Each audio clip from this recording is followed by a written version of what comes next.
Welcome back to Hints and Guesses. I have an awesome podcast, in my opinion, lined up for us today. It's called Are We Ready for Psychedelics? And this is a conversation that, well, in some ways I've been having for a long time with my close friend Ryan Meeks, who is, a practitioner, a student, a user of psychedelics. And so we've kind of had this back and forth conversation going for some time, and I thought, this is the kind of conversation I'd like to host on the podcast. And so that's what's coming. And this is going to be kind of a long introduction because you'll see why actually in a few minutes.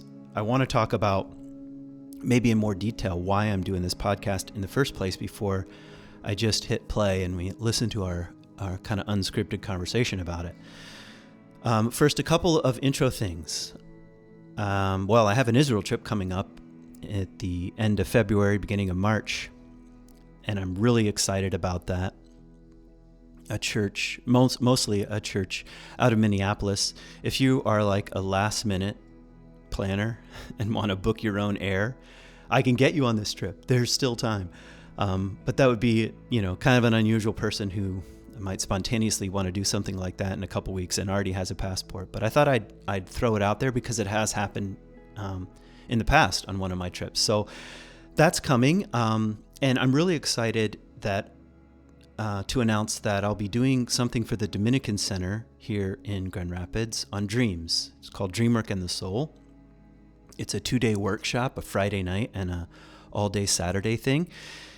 And I've done some online programs around dreams, if you've been paying attention for a while, but I've never done anything quite like this, and this one will be in person. So if you live in the Grand Rapids area and are interested in dreams, hey, sign up at the Dominican Center. It's going to be really expensive, quite the opposite, really inexpensive and affordable.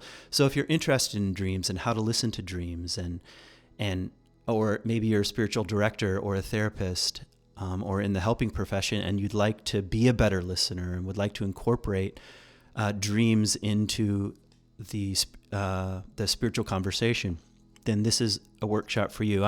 As you might know from my previous podcasts, I've never done one specifically on dreams that I can remember, although maybe I ought to. I'm not as interested in interpretation as much as the way in which the dream puts pressure on us, reveals to us internal worlds that are often out of view. It's kind of the back door into the spiritual life. You can present a certain way and say, here are my issues and problems and questions, and then all we have to do is allow the dream to unfold, the landscape of the dream, the emotional landscape, the images, the potency of the images, just to sink back into them does its own work. So that's really kind of the place I'm coming from. Most of that I learned through my guide training at Animas Valley Institute. So, okay, those are the only kind of ads I wanted to plop down, except for my Patreon supporters. I have been so grateful over the last few years that I've had so many patrons sign on at all kinds of different levels, and I don't make any promises like this, if you pay this amount, you get this. I've just said, if you want to support this podcast, here's an opportunity. So I'm really grateful. But I want to do something a little extra for my Patreon supporters now. So once a month, I'm going to host a dialogue, a kind of an open-eyed conversation. So this will be a chance for the Patreon supporters to ask questions and to tell me what's going on for them, especially as it relates to the sort of material that comes up in the podcasts. I might share a little something where I'm at, some ideas, a poem perhaps, but it'll be a Zoom thing. So just dropping that seed now for my Patreon supporters. So look for an email with a Zoom link because I'll do one already in February. So, okay. Now, why am I talking about psychedelics? Well, because a lot of people are talking about psychedelics, and I don't know what your circles are like, but mine, at least, it's everywhere. I mean, I hardly know well, I should maybe put it this way. I know many people who are wondering about psychedelics, who have used psychedelics, who ask for some help around integration of what comes up during these kinds of experiences. And of course, there is a gazillion podcasts about the efficacy from a scientific and medical model around the use of psychedelics with things like PTSD and fear of death in cancer patients, and those kinds of studies are going on all over the world at this point. And so it's coming down the pike here, and if it's not in your circles, it will be. So I think that's part of why I want to ask the question: are we ready for psychedelics? And I want to say two caveats here. One, I try to make a commitment not to mock or deride things that help. Even though I have questions about the use of psychedelics, I don't want to put down what might help someone, and because people need a lot of help. But we also want to ask, well, how does it help, and what does it help with, and what are the shadow sides? I mean, everything has a shadow side, as you well know. And I got this line from Robert Moore. He calls the shadow side of an archetype he calls it the bipolar shadow complex. So what is the bipolar shadow complex of these kinds of medicines? It's something I think worth asking. And and maybe I don't need to say much more than that. But now I want to share kind of some of my reservations, because here's how I thought the conversation was going to go, that we would have a back and forth, and I'd say, yeah, well, what about this? And he might say, yeah, well, here's how I would respond to that question. But really what happened is just, it kind of naturally came up. And a lot of my questions, I never even asked, because they were reservations that Ryan also has, as a kind of advocate. I don't know if he would say that exactly, but certainly saying this has helped me, and it does help some people. So I want to just kind of clear up at the beginning, well, what are some of my questions? And then I'll let the podcast kind of do its own thing. So number one would be something like this. I'm a little leery of any kind of magic pill. And that's the way it's sometimes marketed. Now, I'm using air quotes now, because almost all this stuff is illegal. What's it called? Schedule 1 drug, something like that. And that means no medicinal purposes, which is part of the core of the argument right now. Do they actually help? Scientifically, medically, things like this. So Schedule 1 is how they're typically categorized. Not all of them, but anyway, I'm a little leery of the magic pill. But it's not just because that's what's sometimes promised. It's because we live in a pill popping culture. We want a pill for everything. And a lot of, at least what I consider, the very slow, often slow and challenging work of just growing up psychologically and spiritually, I'm a little leery of in a pill popping culture that wants to peddle the next thing. So that's a question I have. I guess another question I have is, what happens when we take at least some of these, like ayahuasca and psychedelic mushrooms and a few other compounds, out of the indigenous wisdom cultures in which they arose? What happens when we take them out of those contexts and then colonize them for our own spiritual journeys? That's a major question for me. The same people who often say, who criticize like the colonizing Western, mostly Christian, but the westernized mind just devouring up cultures as being evil, we should definitely not be doing that, turn around and have no problem with this kind of colonization of ancient wisdom, without the elders, without the context, without the sacred culture behind it.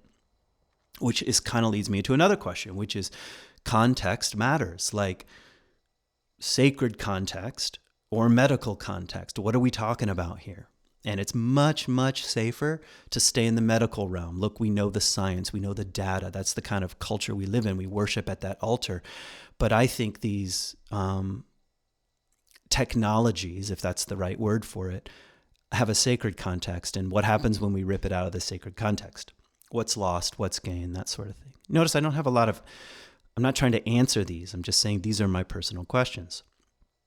And maybe related to that is what happens when a mostly immature culture, what Bill Plotkin would call a pathologically adolescent culture, fixated in one particular stage of human development, the adolescent phase, early adolescent phase. What happens when these people are the major consumers of any kind of drug at all? What's going to happen, And of course, that comes up out of just wondering about the 1960s, when all this was part of the social, political, and spiritual revolution of the 1960s. You could say, well, what happened? Jesus has that line, by your fruits you will recognize them, something like that. So what are the fruits of this kind of mass I don't know what you would call it, mass movement, because it will be soon if it's not already. Okay. Here's a couple more questions and I'm done. And this is totally personal on my part. I know this about myself after analysis and, therapy and some pretty profound work at Animas Valley Institute in these kinds of spiritual and psychological intensives, that I have a major escapist complex or subpersonality. I like to hit the escape button. If everybody's gathering somewhere, I want to know where the door is. And if the emotional and psychological pressure goes up, I want to find the release valve. So drugs, for me, I have a drug past, have always been a form of escape. And now escape has its own merits. Sometimes life is hard and we need some coping strategies. So, okay, fair enough. But I now recognize the compulsive ways that this keeps me from experiencing what's real and from experiencing, a kind of suffering, the right kind of suffering. So, all right, how much of this is just wanting to hit the escape button, and how much of is it wanting to go more deeply into my own life? That's a very personal question, but I think it has some kind of like transpersonal implications. You might have to ask the same thing. Okay, and finally, this is my final point. I see, particularly in the Christian contemplative tradition, but I see examples in other faiths or spiritual traditions of what's called the cataphatic and the apophatic way. The cataphatic and the apophatic. So cataphatic means with images and sensations. I'm going to add with images and sensations, concrete. This is, you could even put words and doctrines and statements. And this is part of the spiritual life, a cataphatic, concrete, experiential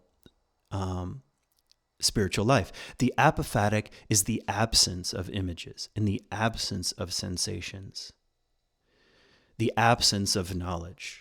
This is the more usually thought of as the more mystical side. This is, although both of them, I actually don't buy that. Both have mystical dimensions, the cataphatic and the apophatic, images and the lack of images. So the dark night of the soul, for example, which I did a podcast on, like a month or so ago, is really about the absence and the weaning off of images and experiences, especially highly ecstatic experiences of sensation. And that's one of the things that happens with drug use or psychedelics or plant medicine, whatever you want to call it, is a flooding of the ego, an overwhelm of the ego, which has its own merits, but usually often with sensations and experiences and images, if they're certain kinds of psychedelics. So I'm just saying, okay, if that's one half of the spiritual life, what about the apophatic? And it seems like most of us are afraid of the absence, afraid of being weaned. And especially if you have the escapist button, it's like, okay, as I'm being taken off my addiction to images and sensations and experiences, what happens to me? Who am I now? And I just want to say, the spiritual tradition presents a kind of caution around this stuff. It's like, okay, this is only one half of a life well lived. So, okay, that's as much as I want to say. That is a very long introduction, which I'm not going to apologize for. Now the conversation is even longer. So I hope you'll listen all the way through. I think we talk about really interesting things, and I hope you'll form your own ideas and thoughts and questions and opinions. I hope you'll hear a few hints and guesses from me and from Ryan about the kind of terrain. We're both interested in the same kinds of things. I take people out and, into the woods, and that is an altered state of consciousness. Fasting for 4 days is an altered state of consciousness. It's not the same kind of, it doesn't have the same effect or the same aim as certain medicines or drugs or things like that. But that's not to say we stand on polar opposite ends of altered states of consciousness. No, we think they have a place in the spiritual life, and the ego does need to be challenged. So anyway, I hope you'll hear a hint, a guess, a clue as you wander further in your own wild and precious life. Thanks for tuning in.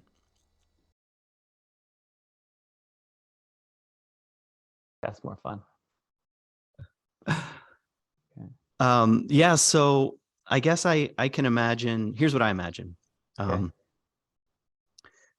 It seems like we can go two directions, and maybe it's like the same direction, kind of like unparalleled tracks. I do want to ask you about what's going on with Ryan Meeks? Like, I want to get into you just a bit of your story and your own unfolding. And I don't know if you ever talk about that, or if you're tired of talking about that, or neither. Yeah, I mean, I sometimes do. I don't spend a ton of time talking about it, but I'm also not like allergic to it. Yeah. Okay. Like I'm past that point of the experience, where I'm like, oh, I'm so tired of. It's like, it's part of my life and shapes who I am. So it's good. Okay. And I think the other direction is around psychedelics and plant medicine. That's what I want to talk about. And there are a billion podcasts, as you know, about psychedelics right now. Yeah, totally. It's like research, and that's not the conversation I want to have. Obviously. About. You wouldn't be talking to me. But I also want to. I want this to be an opportunity to express my own questions and reservations. That'll be fun. And interest and curiosity. So that's kind of what I imagine we'll talk about, and then we'll see what unfolds. I guess for me, okay. First, maybe I want to say, here's how I think about you as a person. Dun dun dun. Yeah, exactly. The end of our friendship. Exactly. This is. I wanted to confront you, but it seems like you say yes to a podcast. So I do all my confrontations on air now. Yeah. I'm just going around ending relationships left and right. Okay, hit me, Howard Stern. Let's do this. Yeah, no, I was thinking about your astronaut tattoo. If that's what you call it, that's what I call it. And sure. And I've actually always seen you before you had that tattoo as that kind of person, like a person that's moving out into the world and into the world behind the worlds, and was an explorer from the very first time I met you. And so like I don't mean this in too fancy of a way, but sort of like an explorer of consciousness and what's possible, and not just like just for the hell of it, but also in at least the way what I've seen, also in what's the right way of saying it, as a student, as a reader, and not just sort of like randomly trying things, but going as far as you can, like putting on your little astronaut hood, hat, helmet thing, and and moving out. So I don't know if you think that's true about yourself. I mean, what would you say? Yeah, I think that's definitely true. I mean, I think one of the first memories I have in my life of like sort of reveling in self-reflexive awareness was like seventh grade. It was just, it's not even that interesting of a moment, but I remember in seventh grade being in the backyard of my uncle's house in Oregon. And I was just sort of looping like, oh my God, I am a sentient being that can reflect on its sentience. And no one else is participating in this movement of my consciousness but myself. But to be able to recognize that without an other, I can still have an othering experience because I can reflect on it. And I was in seventh grade, and I feel like I've just kind of always been asking like what's going on, even though like you, I grew up in a religious house and my dad was a pastor. I wanted to fit into the system of, you know, I guess the metaphysic or whatever, the theology, the structure there. But I had so many stinking questions that at first it sort of made me feel like a junior varsity version. Like here I am, the pastor's kid, and none of the special mystical things are happening to me, but I wanted them. I sincerely wanted them. And so, yeah, I've always been that kind of like an explorer. I'm willing to try stuff. And at first, you know, I did that where I could, and I used the technologies that were afforded to me and sort of it's a thin band, as you know, in church growth, evangelical Christianity, mystical transcendence technologies. But I for sure was always, you know, interested in maximizing those. And, you know, I still regularly have dreams that are essentially me asking why. Like, why this? Why me? What's happening? What is the world? And who am I? So, yeah, I think that's pretty accurate. Can you give me a dream image? Not that way. Now I'm interested in dreams all of a sudden. I mean, that dream was, in particular, there were two movements. One was me asking a presence that I was aware of, but that had no shape or form. But I knew it was listening or present to me. And that just came out of this like sort of what space I would, I guess, call soul. You know, why this? Why is this sort of this participation in reality necessary? And to what end are we doing this together, you and I? And then it actually pretty hard right turn into an experience that I had with an energy intuitive, who I met when I had cancer, which was the first time I'd ever even given that one thought. And she came into the dream and was like, Ryan, look how far you've come. You know, you used to just be strive. And now, you know, you can just turn to what's nourishing. And as soon as she said the word nourishing in the dream, I felt this energy rise up inside my body and blast through my forehead. And I was having this like euphoric, panicky response to it, like, oh my God, this is it. And then I woke up. That was a pretty powerful dream. Yeah, amazing. It's hard for me not to bite on that, you know. I know. I was thinking like, oh, you're gonna go dreams now. We'll be here forever. But yeah, maybe it's worth saying at this point something about dreams. Like, well, first of all, dreams have been an important part of every spiritual and religious tradition and culture that we know of on the planet until like 5 minutes ago. Yep. And it comes free of charge every night. It's a shifted state of consciousness. It's a different state of consciousness, or it reveals the available planes of the self or of the others, maybe internal and external, but for sure internal. Yeah. Dreams have been largely my way in to underworld or other worlds, and the biggest surprise of my life, you know. Right. And they're hard to talk about, you know. Like, you know, 10 years ago, if someone were to say, yeah, I basically base my life on dreams, I'd be like, okay, well, yeah, let's not talk again. Yeah. Okay. So, all right,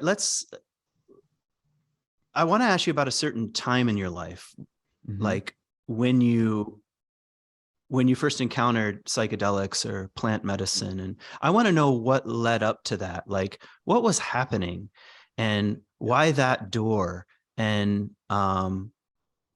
what was it like walking through that door? Something like that.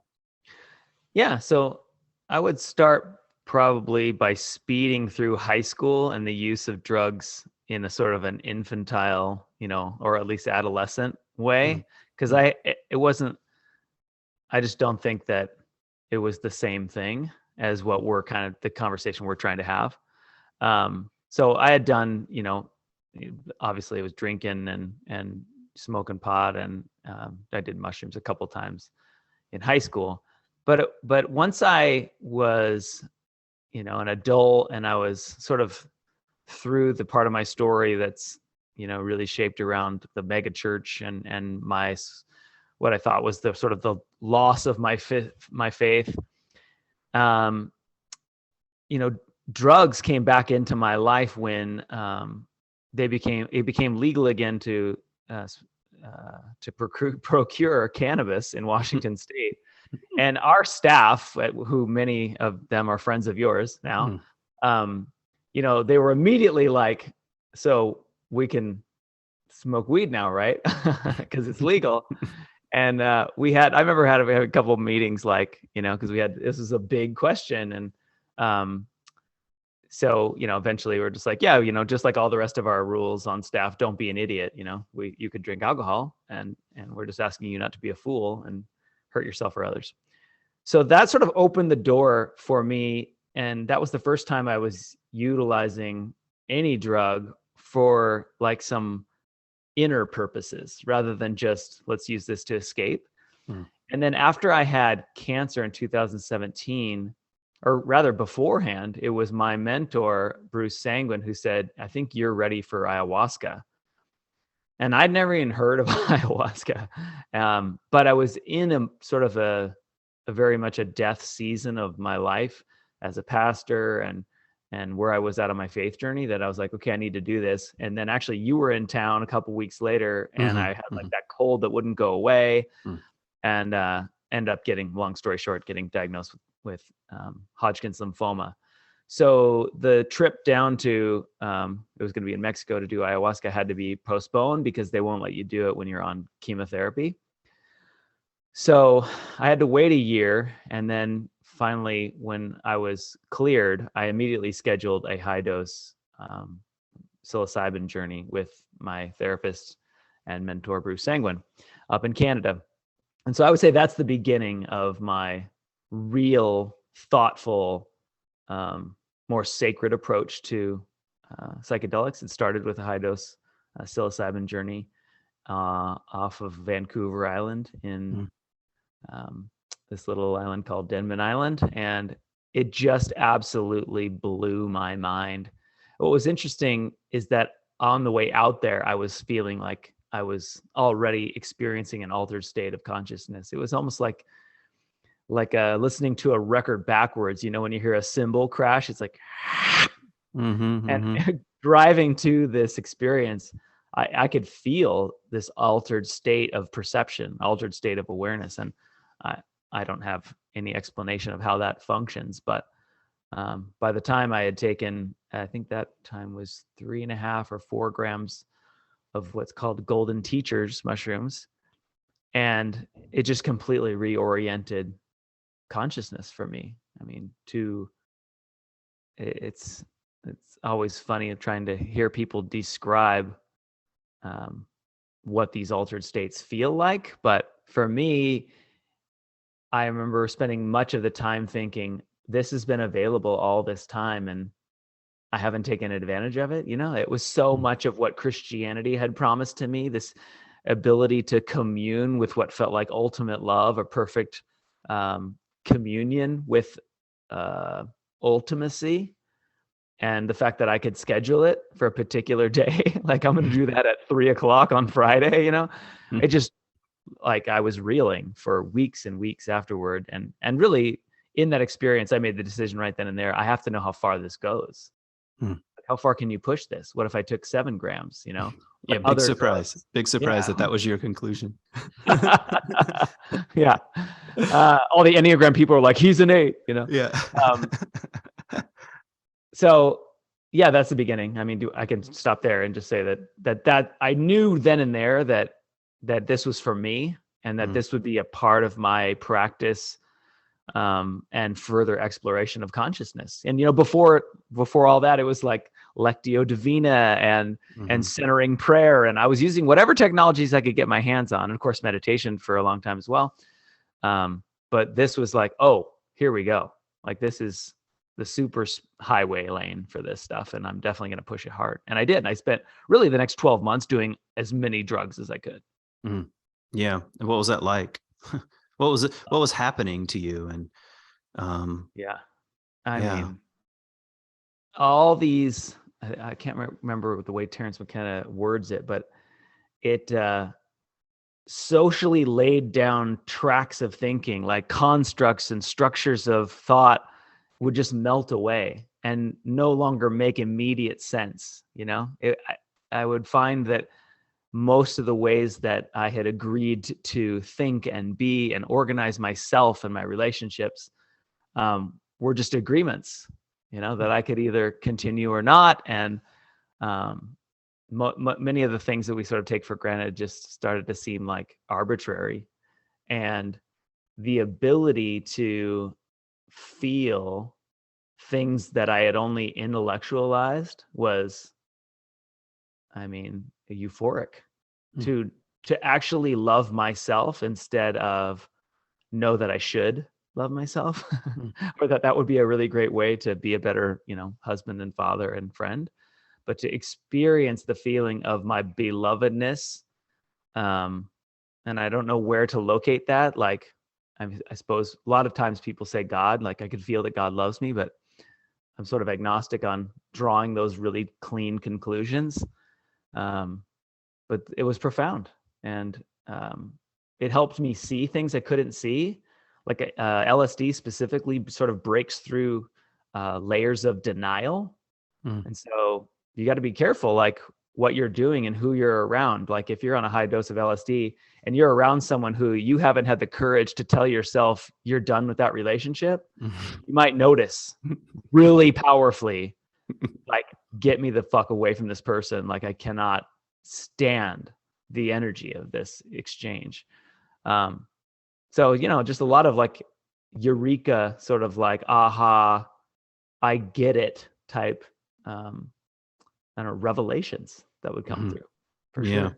And it changed the way I interacted with my kids. I mean, especially my experiences with ayahuasca and identifying, I guess in some way, you kind of got to go with me. I'm going to stretch language a little bit, but identifying as my children and looking back on myself, again, not as an intellectual exercise, but as a felt experience of inhabiting their heart space and looking back at myself. I mean, I would come back from those experiences like looking into their eyes in a completely different way. And so having those things, you know, over a year, whether it's MDMA or it's ayahuasca or it's LSD or ketamine or whatever, you know, I wasn't just doing this to, oh, I'm going to take this and see what it does, even though that was part of it. My motivation here was to see how far outside of self I could go and how much into what you might call ultimate reality or God I could get, you know, and then how much of it I could bring back. Because to me, I want to do drugs as a way of inhabiting my life more deeply. And you can do drugs as a way to escape your life for sure. But that wasn't that's not what I was after. Did it work? I mean, did it work in that sense? I mean, you're saying like the story with your kids is a good example of your intention lining up here. You want to inhabit your life as more fully as a father, and you can. Yeah. I mean, would you say that that's around? Oh, yeah. Absolutely. Like I've even had the opportunity. My oldest kids are 23 and 20, and I've had the opportunity to share some beautiful space with them because of these compounds, where we can in a space of total open-heartedness, we can communicate things that, you could say sober, but when your heart is open under some of these compounds, you receive it. It actually goes in. It skips the defense mechanisms of disbelief, that I could be loved or that this is real.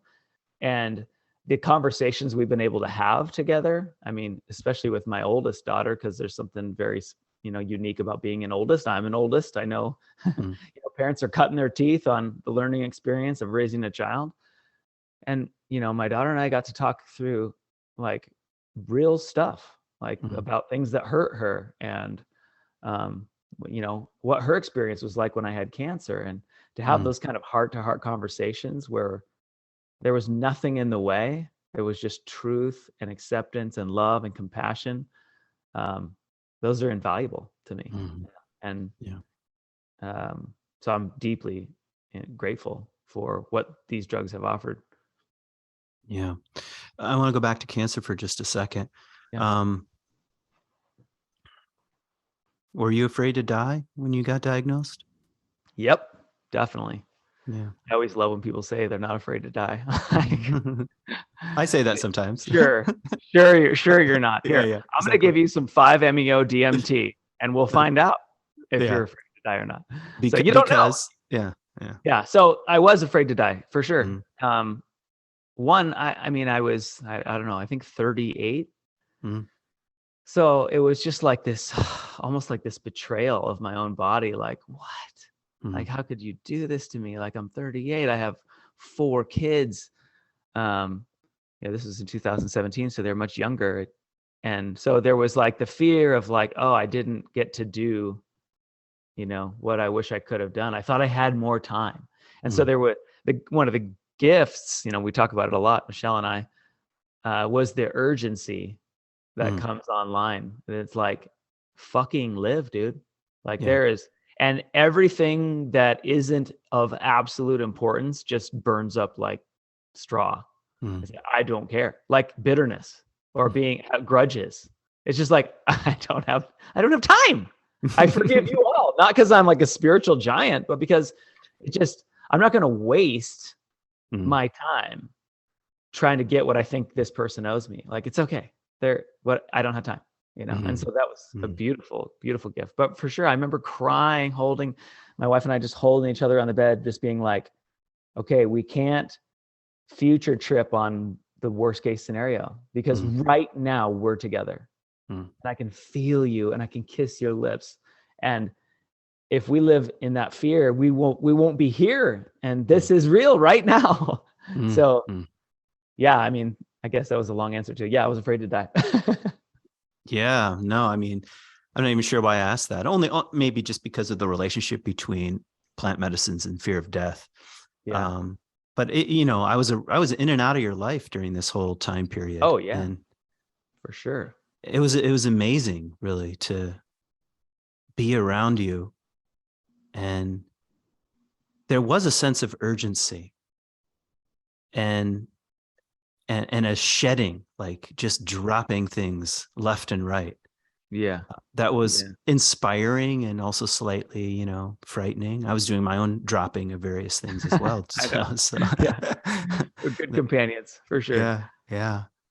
I think you came into town and you were with me right after Michelle and I got back from an ayahuasca ceremony. Oh yeah. Is that right? Within hours. Okay. I saw you in the kitchen and I'm like, oh, okay. Something happened. Yeah. I remember that. Yeah. And then we went and led a retreat together, and it's like whatever happened in that ayahuasca journey was a field that you continued to inhabit during those, 2 or 3 days together. Yeah. Not that you were even choosing it. You were just inhabiting sort of this field of awareness. Okay. What do I want to ask you? Like, okay, well, I'll maybe say something personal. When you were putting the pedal all the way down from like LSD and MDMA and on and on and on and on, I was getting worried. I was like, okay, where's this go? You know, where's this go? You were not alone. Yeah. I may have been worried for different reasons, and maybe we could talk about that. Yeah, sure. I have a lot of concerns about drug use, and of course the psychedelic landscape as it is. Even let's talk about it. I want to get into a bit of that. But first, personally, I mean, what were the dangers and dead ends during that initial opening?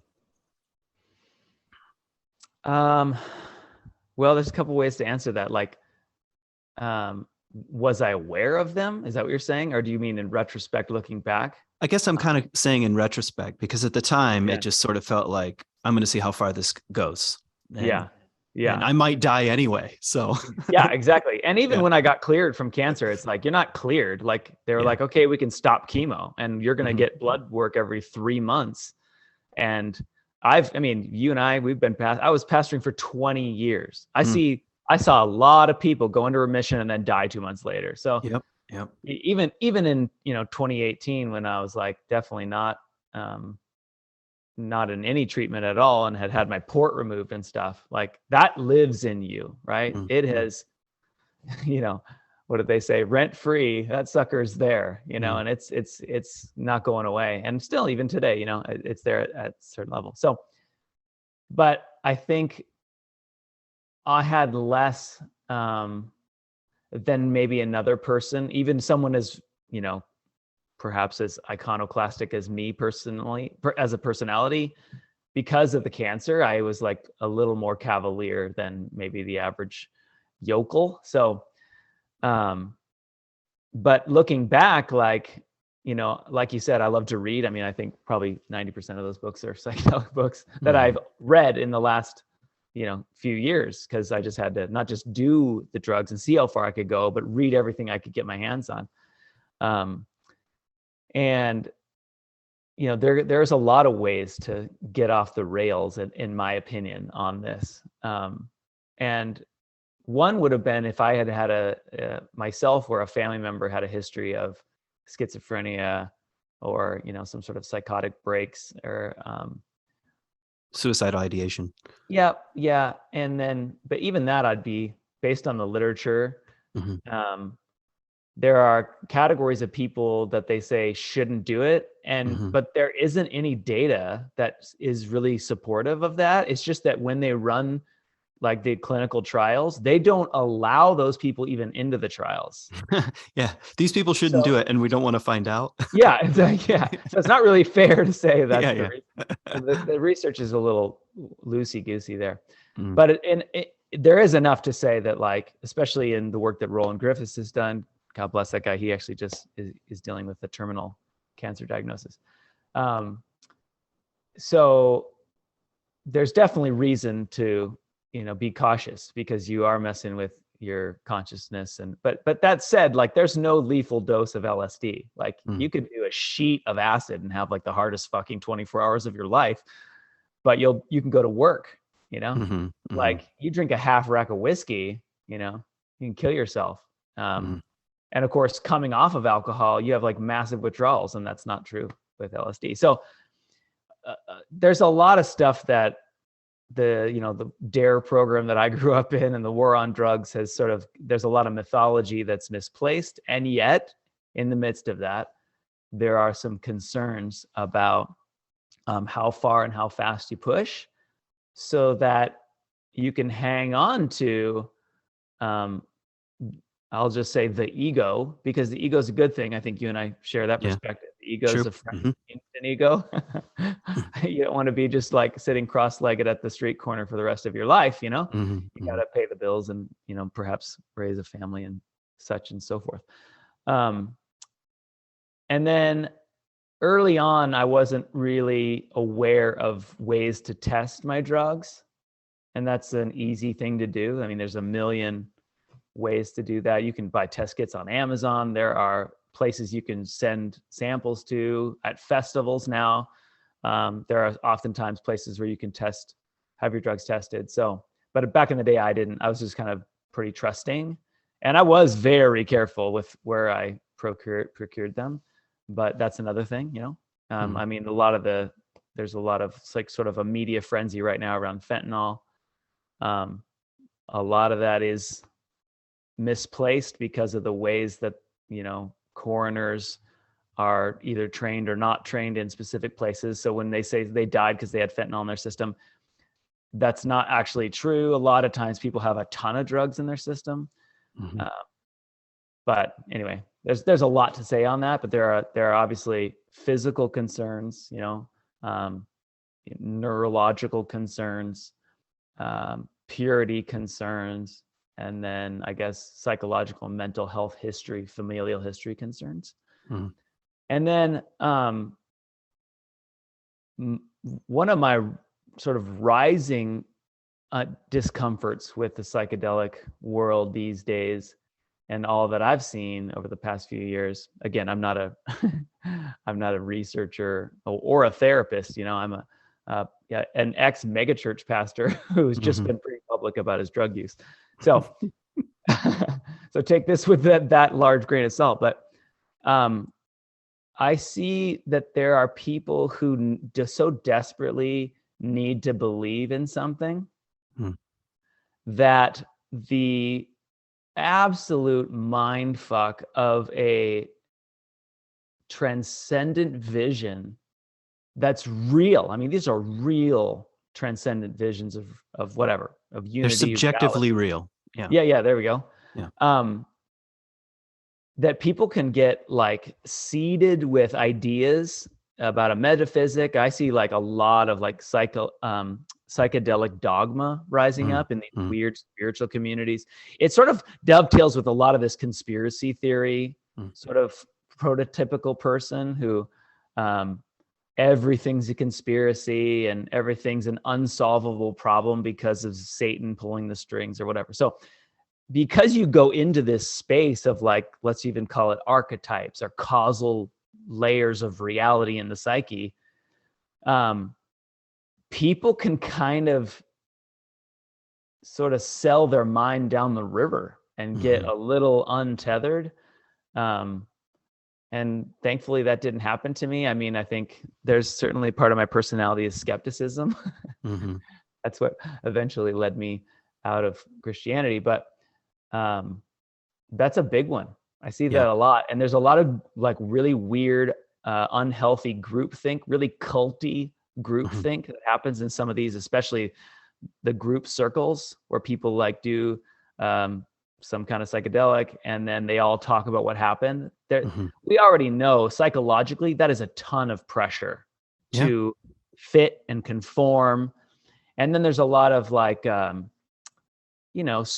sort of dogmatic structure about, I even hate the word plant medicine. Drugs. It's drugs. And I'm thankful that Dr. Carl Hart, who teaches at Columbia, who wrote a great book called Drug Use for Grownups.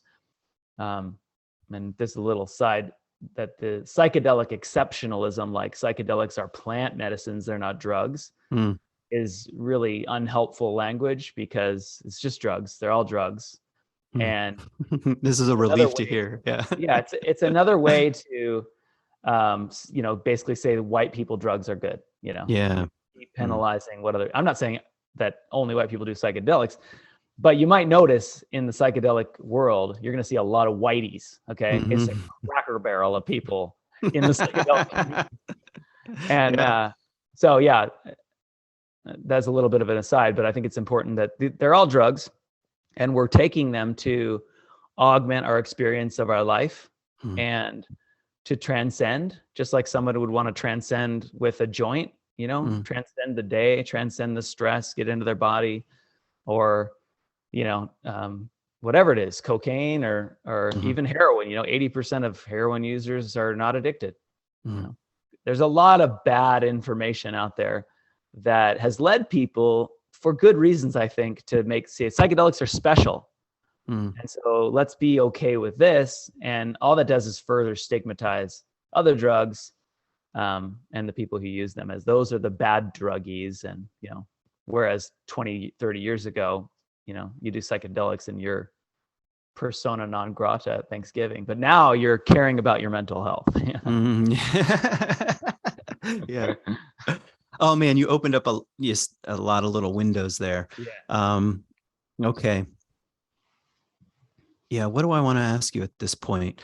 Um, I well, I kind of want to just imagine a little bit of into the archetypal field, because Mm. this is more my area of interest, both Yeah. with fasting and dream work and wilderness experiences, Hmm. um, and many of the sort of the dangers that you were describing about groupthink and dogmatic language Oh yeah, and I know you know attachment. about that. Yeah, oh man, an attachment to new uh, kind of like metaphysical maps that Yeah. explain everything. Oh yeah, it's Yeah. all there. It's all there. Yep. Yep. Um, and here's an additional danger that I see in this realm in general. And you tell me if you agree. And that Yeah. is one of the things that I'll use simple language. Maybe if it needs clarification, let me know. But let's Hmm. say something of the ego is cracked or Yep. dismantled or Yep. dislodged or whatever, and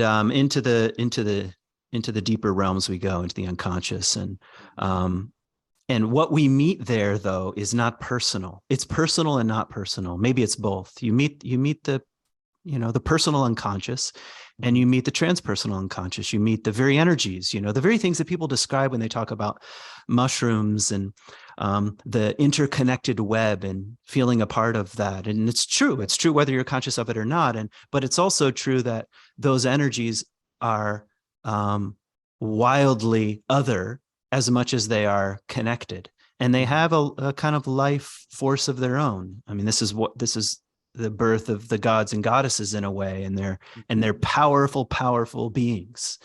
And that's a lot. That's one of the question marks, one of the dangers, at least in my mind, because probably the worst thing that could happen is a kind of from an archetypal point of view, is a dismantling of an ego and a kind of attachment, identity attachment to an archetypal power, as if it's mine, or as if I'm Yeah. here to channel this, and Oh these my kinds of gosh. things. Yes, I Yeah. see this So, all the time. Yeah, mhm, mhm. for sure. People, and that's the thing about ego is like whatever you want to give it, the ego is so smart. It Mhm. will be like, "Oh, cool, you want to do psychedelics? We're gonna crush Yeah. psychedelics." Like, and And we're the gonna ego do it will right. Yeah. ride that all the way up to the top. Like, "Oh, I'm Mhm. gonna be, oh, it's humility. I'm gonna be so humble." And so, Mhm. I think a yeah, maybe just like an awareness of the traps of spirituality is an important sort of hip pocket book you need to grab on your way into any technologies of altered states of consciousness. Mhm. um, you're playing with power that is can get out of control. You might not be able to wield it in a way that You can't wield it. You yeah. can't. Maybe you can be in relationship to it. Those are the mystics there, or Right. Well, they're. and even just like the idea that like just because you've been to Rome, you're not Italian. And so people go Yeah. into these spaces, they do like some wicked dose of LSD, and they have decided that the state of consciousness that they visited for even let's say an hour of their experience now belongs to them as a trait. Yeah, exactly. This is And the states and stage yeah. confusion. Let's Yes, actually exactly. let's talk about that. I mean, Okay. I'm just pulling from Ken Wilber's States and Yeah. Stages. So, uh, a state of consciousness is just that. It's some Mhm. state that one is in, and a stage. First of all, do you agree with a kind of stage model? Are there stages of consciousness, whether it's spiral dynamics or some other map or Yeah. model? What do you think? And Yeah, what's the I think it makes relationship sense. between psychedelics, states of consciousness? But how does it relate to stages? That's kind of one of the questions I'm holding. Yeah, well, I think at the real basic level, you can kind of get everybody on board when it comes to like child development. Mm, Yeah. Like we believe in stages of development. of That's course. part of it. Yeah. And then just evolution. That's how evolution works, right? So Mm, um, there are stages of the evolving process that, again, to use Ken Wilber, transcend and include. mm, So it's not by getting rid of the prior form, it's development by envelopment. mm, So the prior stage is in it. So it's almost like a nested hierarchy of, whatever you want to call it, mutations or mm, evolving forms. So for sure, I think there are stages in all things, mm, biologically, and then why not? psychologically, that there might be a levels of awareness. What I might reject is it being like really tightly linear, you know, like these are the people at the top or whatever. Like I think about my uncle who lived on the street for 20 years by choice, and even asterisk there, you know, he was in Vietnam, so maybe not exactly fair to say, but he preferred that. Like sometimes he'd come off the street for a little while, get a job for 2 months, and then we wouldn't see him for years. Now he has an archaic, to use spiral dynamic language, he has an archaic intelligence that will come real handy when this country goes into like a hardcore civil war, right? Yeah. And an intelligence that I can't even imagine. Like you put me on the street for 20 years. I mean, I'm not going to make it, first of all. I was going to say for 20 days. Yeah, exactly. 20 hours, bro. I get cold easy. I'm wearing a puffer right now in my house. Yeah. But, you know, so I don't see them as, to me, it's like almost like this developing toolkit, you know? So in that sense, I suppose there's a progression, but not in the sense of like, this is the best, but the toolkit expands of what you can hit. So anyway, what the fuck do I know? But that's my take on it, that, yeah, we see development taking place. It does make sense.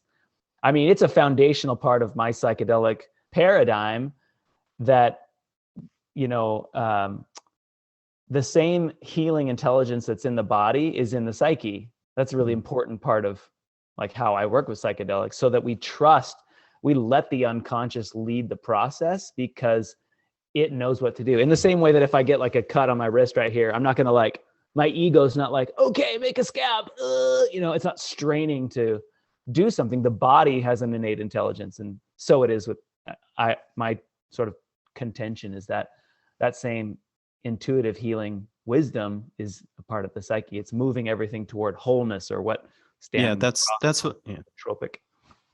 That's what Jung called the self. That's basically a definition of Jung's version of the self that has an aim and an orientation. Yeah. It's funny because the unconscious feels chaotic, and it is chaotic. There is a certain amount of chaos, but there's a kind of ordered chaos. It's not aimless chaos. Right.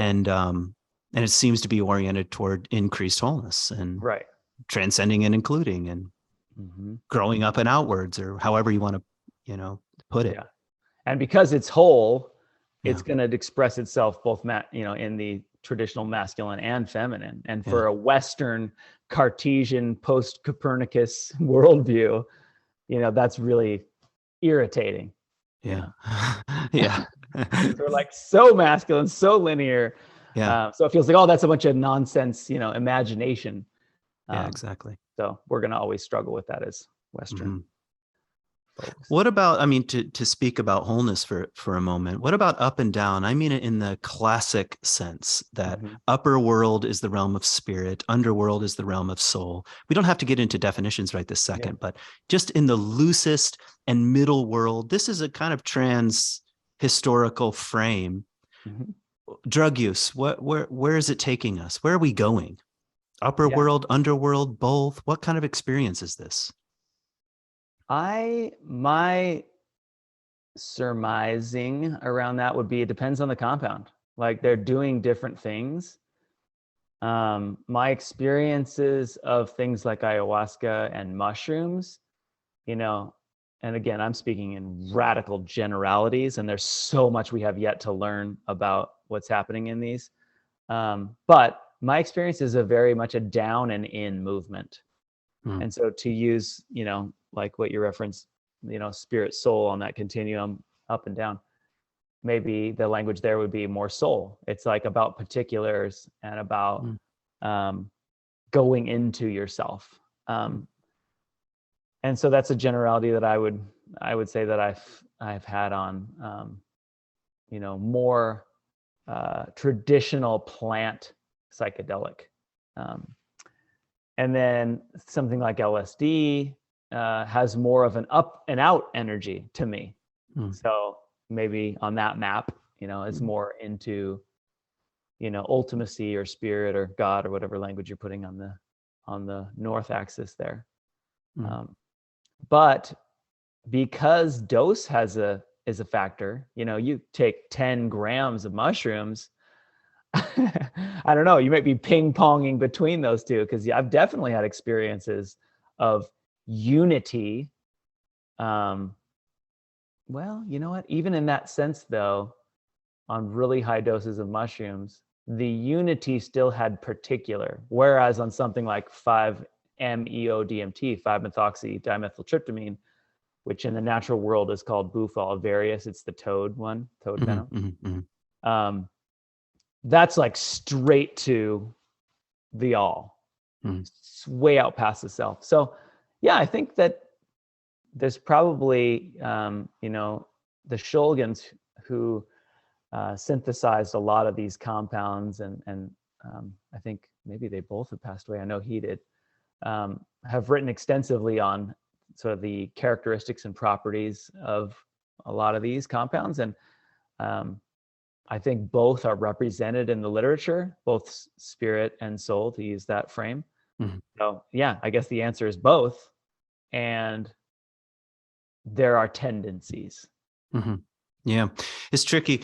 One of my, I have like a running list of personal reservations, and you can ask me what they are if you want. Maybe some will just bubble up. But one of them I wanted to talk about, setting, context, sacred setting. What about the container? What happens when the container is a medical model, or what happens in the Western, when we place these things in the Western consumeristic model? And but it just got a little more complicated in what you were saying, because my general feeling is, for me, I don't feel like this is the right kind of thing for me. And even my analyst was like, don't do psychedelics. Okay. Yeah. And I was like, oh, she's 82. And she said, you already are too open to the collective field.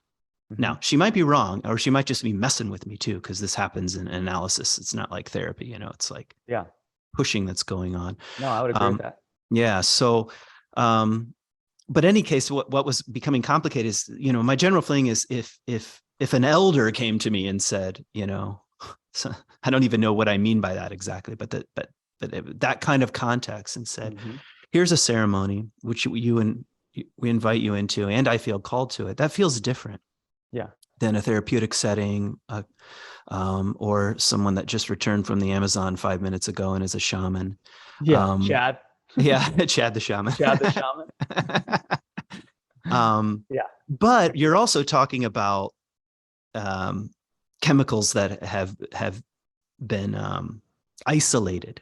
You're not just talking about, quote, plant medicines. There are these realms. There are traditional medicines, and there are things like LSD. So, and who's the elder for LSD? I mean, right.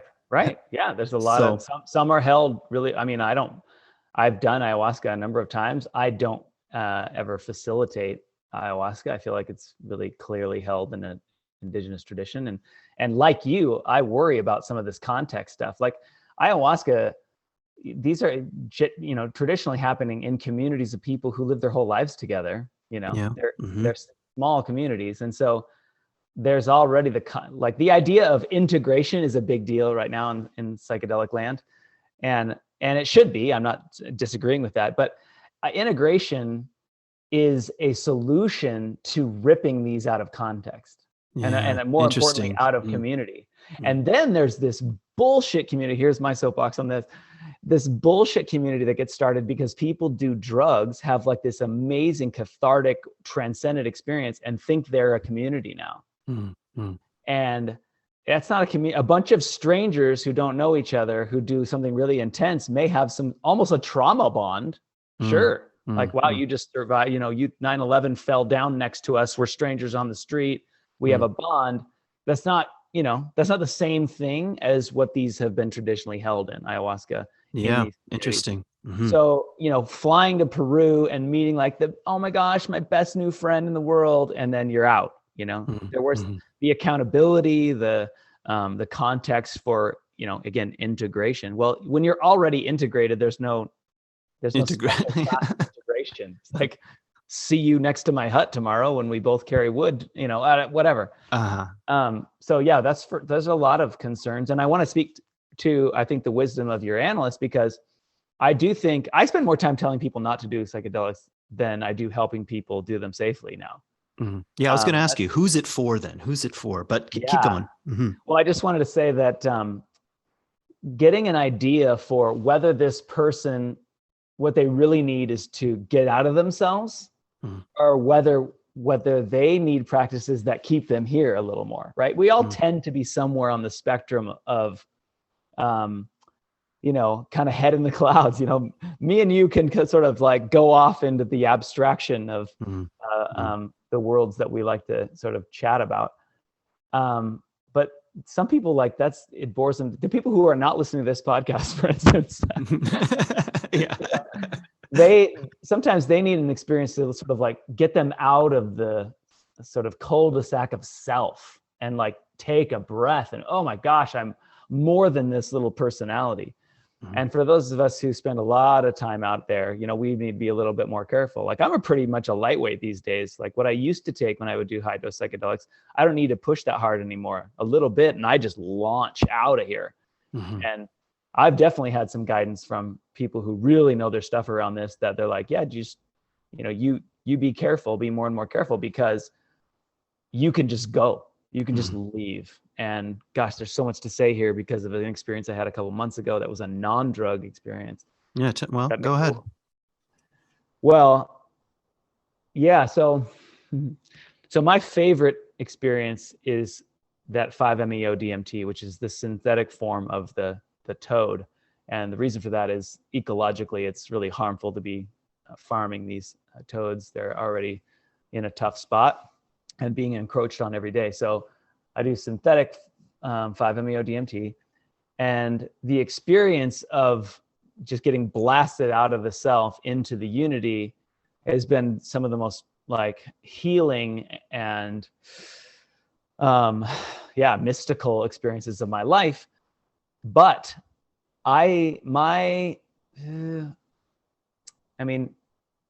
this isn't double-blind research, so I'm just speaking anecdotally from my own experience. But I think that in the same way that somebody would take a blower and like blow out their gutters in the fall so that the gutters are flowing right, I think my intentional and safe, and I always have a sitter no matter what I'm doing. I've really cleared, maybe what some people might call blocks, or speaking the language of the body keeps the score, some of these sort of somatic holdings of trauma or painful experience. So I had an experience a couple months ago where I'm just sitting down and closing my eyes and just getting really still and quiet. And the only action I was doing was feeling in. And every time I felt a little bit of tenseness, I would just breathe in and relax that space a little bit more. And I'm sitting spines upright, and out of nowhere, totally sober, my eyes were open, and then I wasn't seeing the room at all anymore. What I was seeing was what I see on 5-MeO-DMT, which is this radiant white light that also simultaneously has all the colors in it at the same time. And I know somehow this isn't it's formless, but it's rolling up my spine and then blasting through the top of my head like this warm liquid fountain of light. And basically it's like orgasmic. Like I'm just like, I can't help, I'm listening and I can hear myself saying, oh my God, oh my God, oh my God. And it's going on for like a minute. And then as soon as it sort of dies down, or the fountain sort of isn't rising high enough to be coming out of my head, I just burst into tears, like weeping. Now I've seen those kinds of experiences and had those kinds of experiences on high dose psychedelics, but never in a situation where like none of that was happening. And I'm of the mind at this point that I have opened a channel to experience something that is endogenous to the human body of energy. I mean, I am not woo-woo kind of person, So I don't know what kind of word to use here, but I've heard in Chinese medicine, qi. I'm not worried about any of the language. I had an experience of a powerful energy of light that I simultaneously knew and experienced as perfect unconditional love pouring through me. And the relief was like, for one, as somebody who, grew up in Christianity and sort of lost his faith there and then found psychedelics and was like, I don't know what's happening here, but this is healing. I still don't know what God means. And then to have that sober, because I didn't think that could happen. And I've read all the literature on the, people's mystical experiences and, but it always seemed like that's somebody else and they're probably lying. Now I'm in a place where a couple months ago, now my whole metaphysic is fucked again. Because I'm like, okay, now that's a thing, like that can happen. And I don't know what it is or how to create it. 2 times since then, I have intentionally and deliberately tried to access that and had it happen again, although it was in a less of an explosion and more of a gradual opening. Hard, again, these things are impossible to describe, but once I found I don't know what I found, but the last thing that the last little Velcro hook, then it was like everything just expanded infinitely. Like the self or awareness itself just blew way past Ryan and out. So I don't know what to do with that. I don't know what that is. I don't know what it's amazing and it was cathartic, but one of my concerns about psychedelic work, just like drug use or church services or these weekend retreats for the divine masculine is, hey, no. Well, this is totally not you, but it's the addiction to the cathartic moment. Yeah, no kidding. Yeah. This weird thing that's like, well, if somebody balls their face off or has a psychological crack, then we're really doing it. Yeah. And I'm like, I don't buy that shit at all. I know people who have done hundreds of ayahuasca ceremonies and they lack basic integrity. Yeah, I know people like that too. That's one of the criticisms. Like time will tell how transformed you are. But that's not a critique of, let's say, your divine masculine retreat or psychedelics any more than it's a critique of a monastic silent retreat because someone went on a silent retreat and is a dick. Like that person's a dick. It's not the monk's problem. It's not meditation's failure. It's not psychedelics don't work. Like there's no magical cure. And that's another one of my concerns with. Yeah, exactly. Yeah. Is like that's now on my list. Like, ooh, this is going to heal you of your depression, whatever. And so, I don't work on the clinical side. I'm mostly helping people who are like, I like my life, but I just feel a little stuck, or I left my faith and I don't even know like how to connect with something beyond the self or whatever. I work with mostly people like that. But what's happened over the last 6 months, maybe 9 months, is a flood of people who are desperate to be fixed. And I'm just like, I'm telling so many people, no, like I can't do that. One, if you want to get in on a clinical trial for like severe depression, you should, that's what I value about the clinical space. Like that's an important thing. And if you're on medications and there's contraindications that could interfere and make this unsafe for people. So yeah, I mean, I have a rising concern that once again, the exceptionalism of, oh my gosh, this is going to save us all, whether this is going to cure depression or this is going to unite humanity finally under a banner of oneness and into the perfect future we go. Like, I don't think either are true. No. And so that sort of frenzy concerns me, because I think people who really have sincere problems that they need fixed, that psychiatry throwing more numbing drugs isn't working. True. But also just melting your face off with some crazy psychedelic might make it worse. And in fact, I tell people who aren't on medications, who aren't dealing with hefty depression, that psychedelics in more cases than not are going to make it worse before it gets better. That's what they do. That's what people call, oh, I had a bad trip. I'm like, that's what they do. Psychedelics bring you in contact with the very thing you've been trying to repress. Yeah. So it's like that. It's like that with vision fasting or extended fasting. I mean, it's altered state. Yeah. Where what's underneath can come through, can come forward. Like, I'm not afraid of dying. Well, are you afraid of seeing who you really are? You're like, long before you get to ego death is looking at the shadow, and that's hard enough. Yeah. Most people run away. That's it. Yeah. This experience that you described was bringing up an experience of my own, and kind of in a strange synchronistic overlay here. I was writing about it this morning, in fact. And a few years ago, I was in Joshua Tree, and this is at an Animus program, but we were doing an active imagination kind of thing. Right? Yeah. Or just close your eyes and sinking into the earth and this sort of thing. And I was just participating and sinking down through the fissures and in the rocks and past the roots. And I came into like a lake sort of stars. That was the image. I was in a lake of stars, and there were stars above and stars below. And it actually reminded me, not in the moment, but as I was writing this morning, of visiting the pyramids in Egypt, because they're trickstery places. Like what's above is you descend into a pyramid. You don't ascend, which is very strange. You look at it and you think, what's inside this massive monstrosity? But it's like an underworld thing. You go down, and in the very bottom of this tomb I visited, I climbed into the sarcophagus. That you're not supposed to do this. There was like a guard there, but he wasn't looking. I climbed in. I laid down in the sarcophagus and looked up, and the ceiling was painted with stars, and it took my breath away. Like it brought tears to my eyes. It was so unexpected, because I was like a graduate student just trying to be like kind of funny, like, wouldn't it be funny if I climbed and laid down where the pharaoh was, that kind of thing.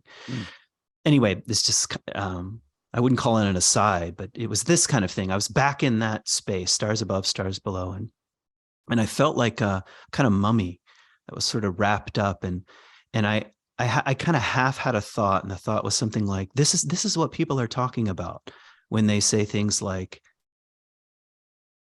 I'm okay with death. I actually felt like I could stop breathing.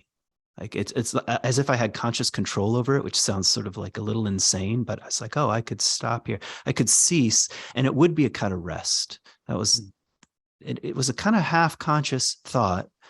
And suddenly, I sat straight up, like something forced me to sit up. And by the way, no one is leading me at this. I said it started with an active imagination thing. That's gone. I don't know what happened. Just that person is not there anymore. And I'm sitting up. I can feel my body sitting up, and everything goes white. That's what reminded me of what you were saying before. Like everything, there is no color. There's no image. There's not a single image for me to focus on. There is no such thing as focus at this point. And I can feel something similar to what you were describing, a kind of current that was coming up through the ground, like sort of through the center of my body and up through my heart space, and then out the top of my head, and then arcing to the right and left, like just up and out, and then back down again, like almost like wings of a moth, like sort of opening and closing or something like that, but back down again and up back as a kind of like circle in a way. And I think no image and no words, except the closest I would come to using a word is like, it felt like eros, but that's not even right. And all I mean by eros is like a kind of life energy. Sure. I was like, this is the thing that of which I am a part and is also moving things. And it's not personal. Right. I'm not in charge here. I'm not, and all it was doing was sort of being itself, and I could consent or not consent. That was sort of the feeling. I could just let it happen, but it made me physically shake. Like, it made me cry, but also when it was over, and it was like, when it was over, it was over. It was done. I was like shaking, kind of like an animal, like, and I was scared. but also not that scared. It was a combination. The only thing that happened that was kind of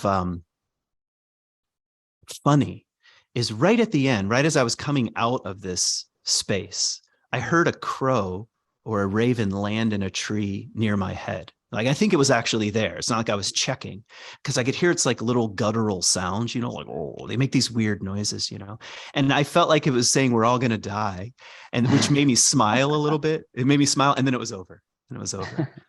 And yeah, what is that? I have no idea what that is. And I also want to ask, what is that for? And maybe that's not even the right question, but no, it's definitely the question. I mean, okay. at least our stage, right? Like some grand master above us is like, oh, that's a silly question. But for for us, the question you have at whatever stage you're in mm-hmm. is the question.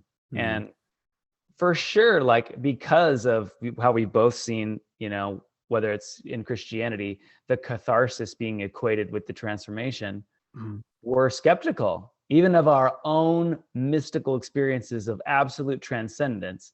Mm. So what?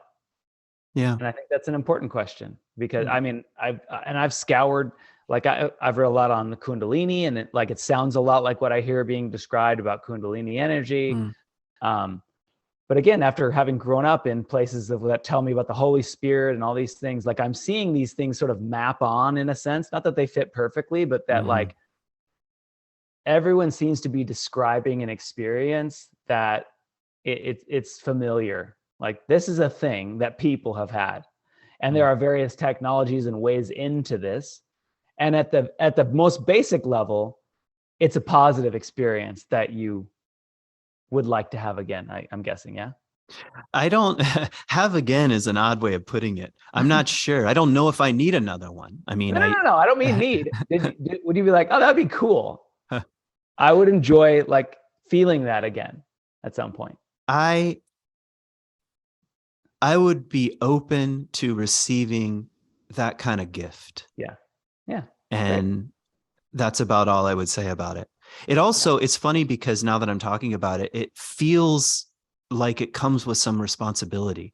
But I don't know exactly what I mean by that. I feel like it just comes with some responsibility. I think, what am I responsible to be in a kind of prayerful relationship with this kind of mystery? That just irritates me. Why? Well, it just like, why? Like, if that was a gift from something that wants to relate to me, like I need more info. Like, I'm like, don't play games with me. Like, okay, I'll steward this thing. Like, what the hell is it? And give me some information. But if I'm supposed to play this like bizarre game with it, where I'm responsible in some way, but there will be no disclosure of what that even means, or if that is true, that just irritates me. That's the kind of thing. Those are the kind of gods I want to kill. Yeah, maybe you're right, or maybe you're not right. I don't know. Yeah, totally. I'm just being honest that my emotional reaction to that is fuck that shit. I'm sick of those gods. Yeah, maybe so.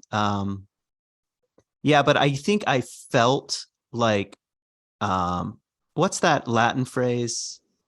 Exodus, reditus, like all things come from God, all things return to God.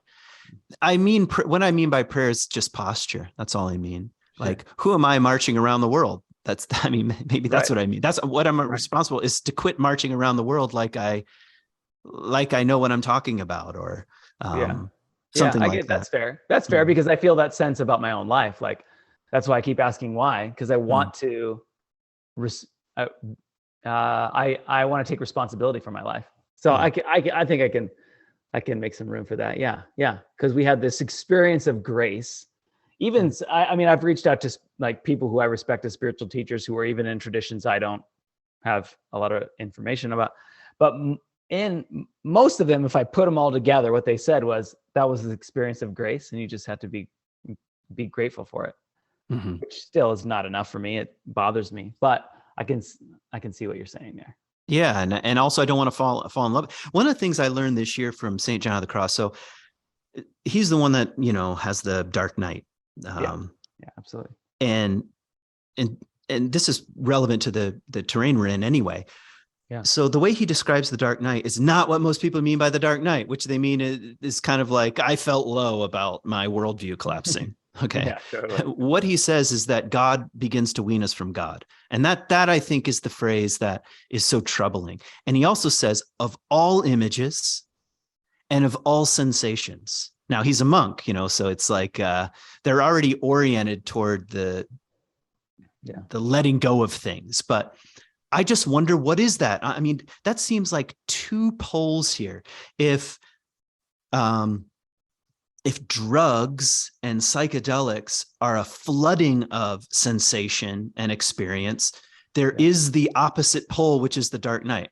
And they seem like, okay, here are the two twins. These are the two twins of consciousness in a way. And what is the relationship between the two? And I don't want to run after one or the other, but there is a danger, of course, it just falling in love with images and sensations. And I want this thing again. I want to go back to Joshua Tree, and I'm going to lay down right where I was and do it again. And totally. I think it's the same issues in relationships. I mean, take drugs out of it. This is why people go from relationship to relationship. Oh, I fell out of love with my spouse or whatever. The sex sucks. And so I need to get back to what it felt like when we first were in a relationship. So there's an addiction to a particular zone of the development of the relationship of love. That's all I equate as valuable. So yeah, I 100% agree with you. It just, that applies everywhere. Yeah. Well, this is why we need, I was going to say elders.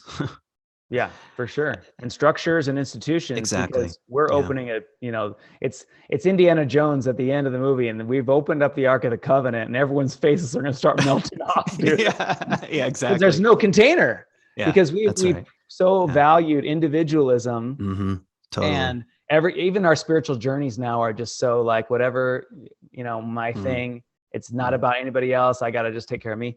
And to a point, there are some good applications to that, but if we don't have the accountability or the container for those, like we were talking about earlier, like the community of integration, then one, you can sort of spin out and lose yourself entirely.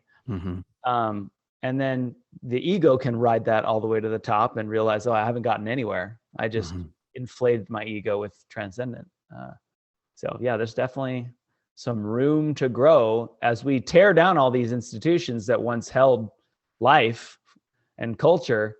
We haven't replaced them with anything. No, and there's nobody's offering anything at this point, really. It's all, well, we're in an age of critique where we just tear things down. Yeah. Aren't you sick of it? I'm sick of it. Oh, I'm so sick of it. If you're not prepared to govern, what are you protesting? Yeah. If there's fuck capitalism. Hey, I agree. Like, capitalism has a lot of flaws. What's the alternative system that we're talking about? That you're going to bring forth? Yeah. Again. And I'm pretty left, man. But at the end of the day, like, who's going to keep governing? Those who are prepared to govern. That's how it works. That's why coups work, because people who can organize and don't rattle the system, they just slide into power after they kill 4 people. And everyone's like, what happened? Anyway, Starbucks, I'll take a double, like, as long as society is able to function and organize, then those who can organize to govern will rule, So, yeah. I don't know what that has to do with what we're talking about, but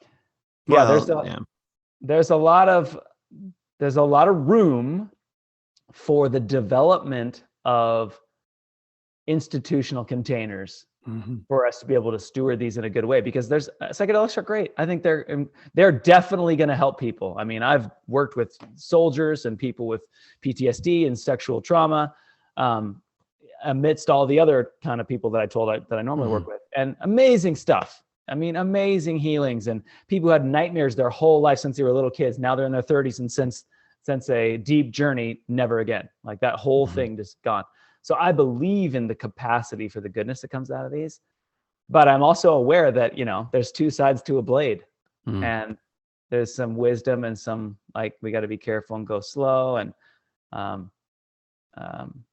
there's a huge difference between taking a manageable dose of psychedelic, which will essentially take you into the personal biography stuff.